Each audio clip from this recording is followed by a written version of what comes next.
سامین چیکار میکنی؟ این چیه؟ دوستان عزیز راهله من خوش اومدی.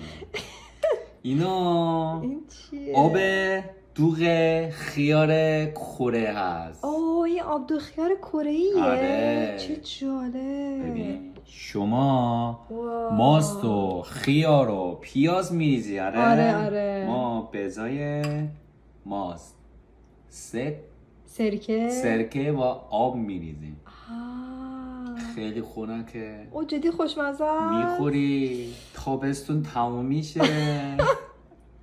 بخوری تابستون تمام میشه. یخ شده.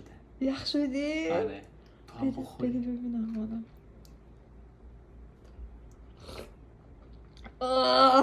ترشه سرکه داره.